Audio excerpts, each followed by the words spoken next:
কেননা মুসা আলাইহিস সালামের সাথে কথা বলতেন আল্লাহ, কিন্তু 70,000 পর্দার ওই পার থেকে বলতেন 70,000 পর্দা। আমার কোন জিনিস তাফসীরে পড়া না, অধিকাংশই চোখে দেখা, আলহামদুলিল্লাহ। আমার চেয়ে বড় বড় মুফাসসির পাওয়া যাবে, কিন্তু সব কিতাবে পড়া, আর আমারগুলা সব চোখে দেখা।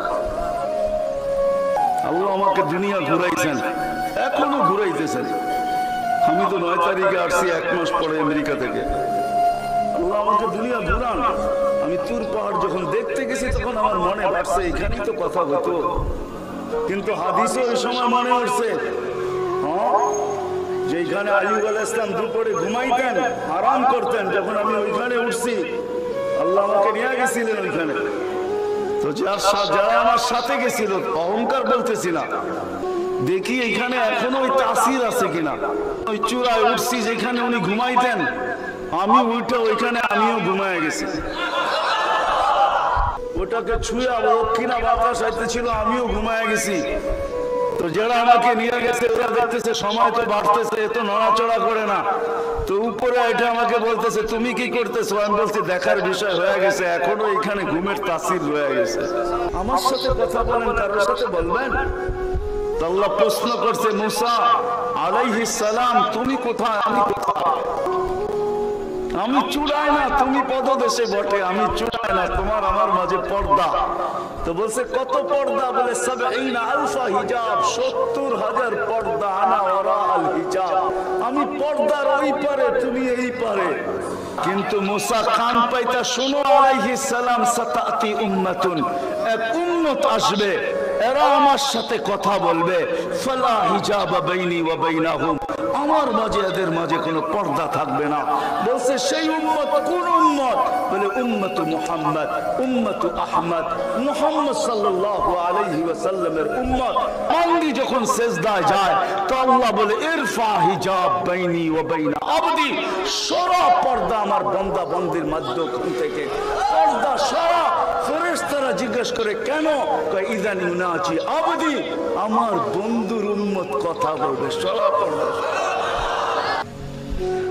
ও নারী, তোমার চেয়ে হতভাগা কেউ নাই, ও পুরুষ তোমার চেয়ে হতভাগা কেউ নাই, কপাল পোড়া কেউ নাই, তোমার মতো নিকৃষ্ট কেউ নাই, তোমার মতো নিমক হারাম কেউ নাই।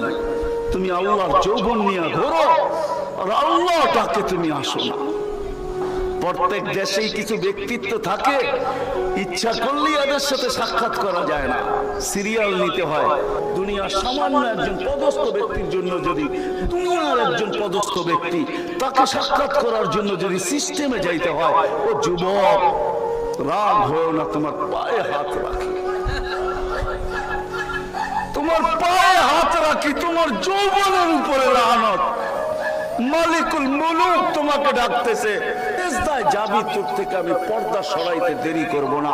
যদিও আজ পর্যন্ত আমি কাউকে যতজনের সাথে সাক্ষাৎ দিছি বা কথা বলছি ওরা আল হিজাব, শুধু একমাত্র তোর নবী আছে, সমস্ত পর্দাকে সরায় বন্ধুকে পাশে বসায় দর্শন দিছি।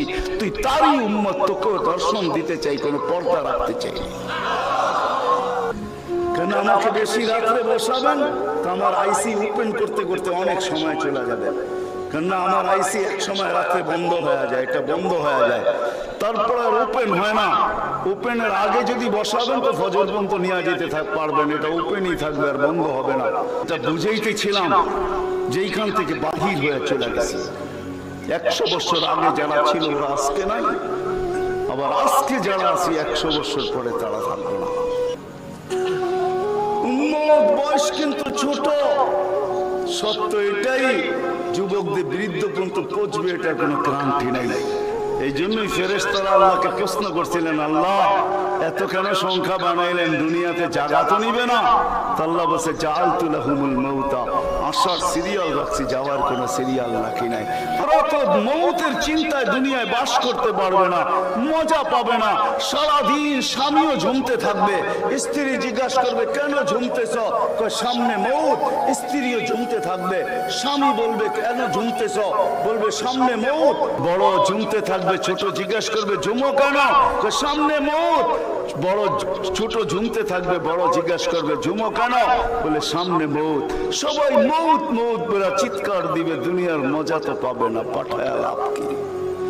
আল্লাহ জবাব দিছে জাআলতু লাহুমুল আমালা, প্রত্যেকের দিল আশা দিয়া ভরা দিছি, বাঁধবে বাসা, এতে তোমাদের সন্দেহ নাই।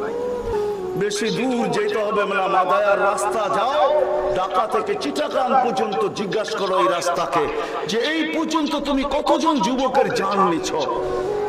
যারা ঘোড়ার উপরে বসা ছিল, ঘোড়ার উপরে, ঘোড়া ছিল এটা ঘোড়াই, এটা ডিজিটাল ঘোড়া আর ওটা অ্যানালগ ঘোড়া ছিল। ওটা গোস্ত মাংসের বানানো ঘোড়া আর এটা লোহা লক্করের বানানো ঘোড়া। জিজ্ঞাসা করো রাস্তাকে এই পর্যন্ত কত যুবককে তুমি ঘোড়ায় বসা অবস্থায় নাই। সে কিন্তু ঘোড়ায় বসা ছিল, ঠিক না? কি অ্যাক্সিডেন্ট হয় না, হয় না? হ্যাঁ, রাস্তাকে জিজ্ঞাসা করো আর কতদিন নিবা, আর কত গুণা নিবা, তো রাস্তা জবাব দিবে যতদিন থাকবো ততদিন নিতেই থাকবো।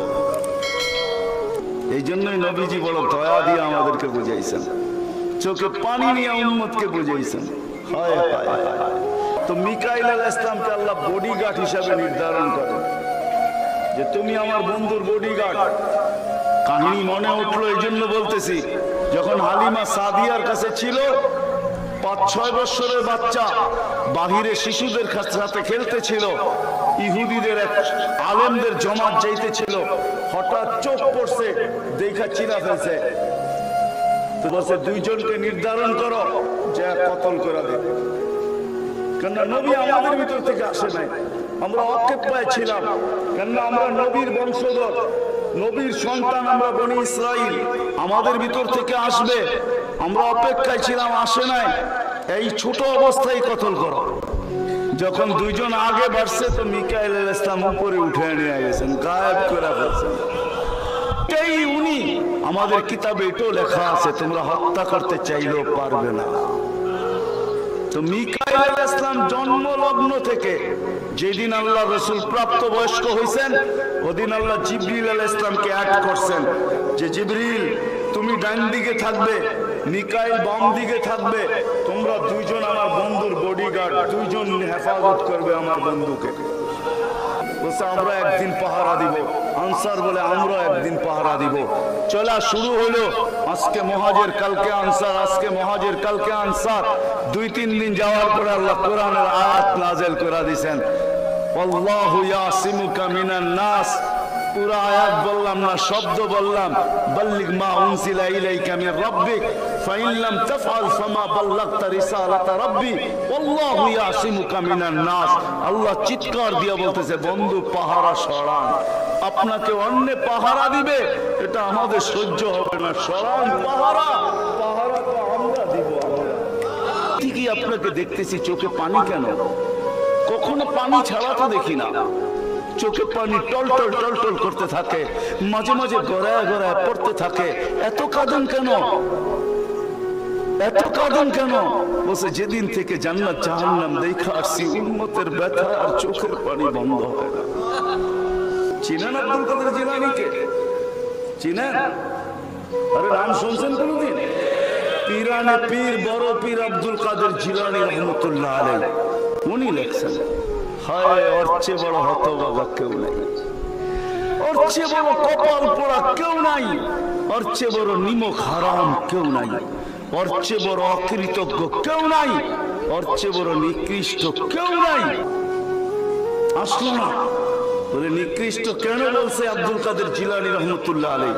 কেন শুকর সকালবেলা উঠে ঘুমের থেকে উঠার পরে বলে আল্লাহ ঘুমের থেকে উঠলাম, সামনে কিন্তু তাকাবো, কাইলা ইয়াকা আউয়ালা নাদরিন আলা মান লা ইউসাল্লি, যে নামাজ না পড়ে ওর উপরে যেন আমার প্রথম দৃষ্টিটা না পড়ে। দ্বিতীয় দলিল দেয় যে আমি তো জাহান্নামে যাব না, উকুদুহান নাস ওয়াল হিজারা, মানুষই তো জাহান্নামে যাবে। আমাকে তো কিয়ামতের দিন বলা হবে কুনু তুরাবা, মাটি হয়ে যাও, আমি মাটি হয়ে যাব। কিন্তু মানুষকে তো এই কথা বলা হবে না, মানুষকে তো বলা হবে উকুদুহান নাস ওয়াল হিজারা, তুমি জাহান্নামের ইন্ধন হবে, মানুষই জাহান্নামের ইন্ধন হবে, আবার মানুষই জান্নাতের উচ্চ শিখরে উঠবে।